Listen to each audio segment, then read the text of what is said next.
Do you know why a man would drive to his brother's house on a normal morning, and by the end of that same day, 4 people would be dead and a mansion would be burning?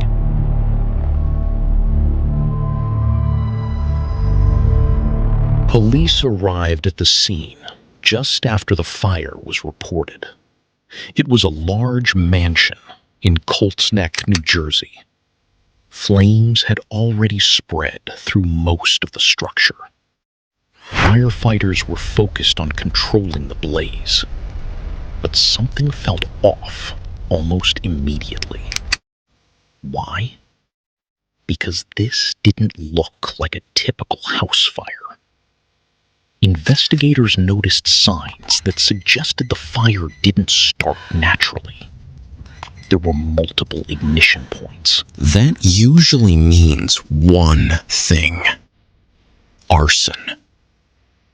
But here's where it gets more serious. Inside the house, once the fire was controlled, they made a discovery. 4 bodies. Not 1, not 2, 4. An entire family. So now the question becomes, was this a fire that turned deadly?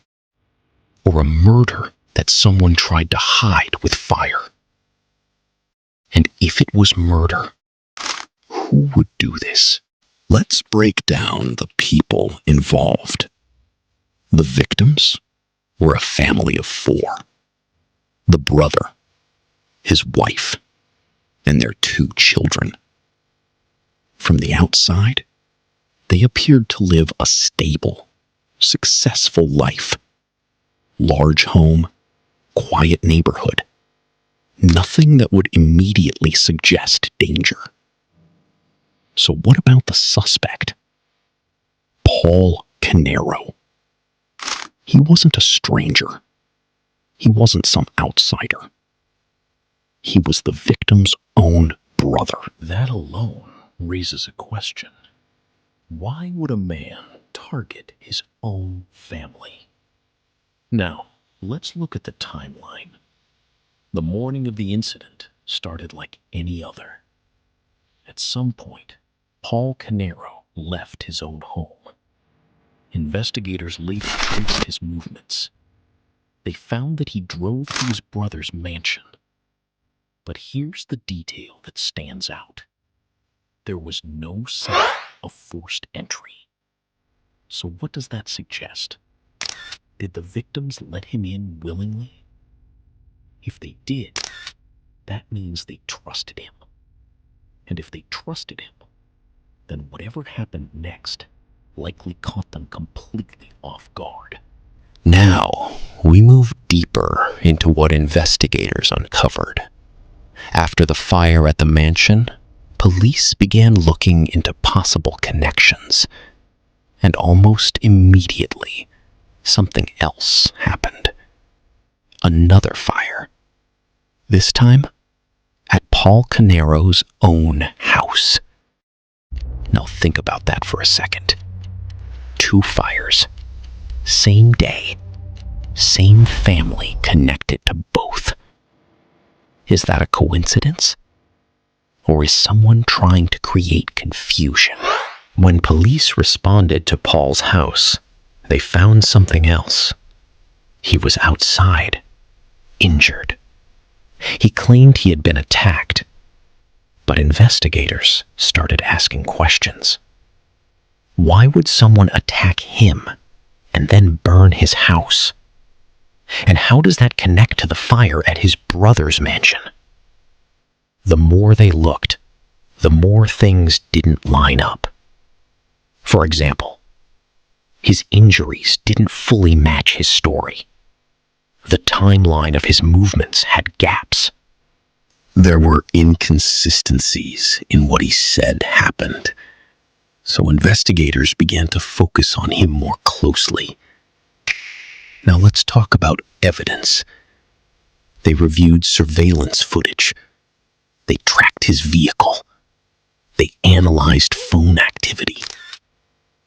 And piece by piece, they started building a timeline. Paul Caneiro was placed near his brother's home around the time of the murders. That's a critical detail. But it raises another question. What exactly happened inside that house? Because the fire destroyed a lot of physical evidence. Was the fire set to cover something up? Or was it part of a larger plan? Autopsies later revealed something important. The victims did not die from the fire. They were killed before it started. So now we know this clearly. This was not an accident. This was a deliberate act. Which brings us back to Paul Caneiro. If he was there, and the victims were killed before the fire, then what role did he play? Investigators also looked at his behavior after the incident. This is often where things become clearer. Did he act like a victim? Or did something feel staged? They noticed that certain actions seemed planned. For example, the second fire at his own house, the attempt to present himself as a victim, the inconsistencies in his story. So now the question becomes, was he trying to create an alibi? Or was he trying to distract investigators? Even with all this evidence, there were still gaps. And this is where the case becomes more complex. Let's look at what didn't make sense. Motive. Investigators pointed to financial issues as a possible motive. But here's the question. Was the financial pressure really enough to justify something this extreme? Killing 4 people, including children? That's a major leap. So we have to ask, what exactly was happening behind the scenes? The second fire. Why burn his own house? Think about it. If someone commits a crime, they usually try to distance themselves from it. But here, he created another crime scene tied directly to himself. Why? Was it a distraction? Or was it meant to support his story of being attacked? Timeline gaps. There were moments in the timeline that weren't fully clear. Small gaps. Moments where investigators had to rely on partial evidence. And those gaps matter. Because in cases like this, even a few minutes can change everything. So we have to ask, what happened during those missing moments? Lack of direct witnesses. No one saw the crime happen. Everything is based on evidence and reconstruction. So another question. Are we seeing the full picture? Or just the version that can be proven? Theories section. Now let's break down the possible explanations. 1. Official theory. According to prosecutors, Paul Caneiro planned the murders. The motive was financial. They argued that he killed his brother and family. Alternative theory. Could someone else have been involved? There's no strong evidence pointing to another suspect. But in any investigation, this question has to be asked. Was Paul acting alone? Or is there something investigators missed. Behavioral or psychological view. Now let's look at behavior. What does his behavior suggest? Creating a second crime scene. Presenting himself as a victim.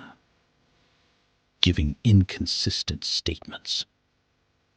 These are often signs of someone trying to control the narrative. But here's the deeper question. Was he trying to outsmart investigators? Or was he reacting under pressure? Because those are two very different mindsets. By February 2026, a verdict was reached. Paul Caneiro was found guilty. From a legal standpoint, the case was resolved. But when you step back and look at everything, some questions still remain. Why this method? Why involve fire? Why create a second scene? And why did certain details feel incomplete? This case shows something important about investigations. Even when there's enough evidence to reach a verdict, that doesn't always mean every question is answered. Because evidence tells us what likely happened, but it doesn't always explain why it happened the way it did. And sometimes, that why is the part that stays with you. So here's the final question. If all the evidence points in one direction, why do some parts of the story still feel like they're missing something? Subscribe to our channel for more true crime stories and investigations.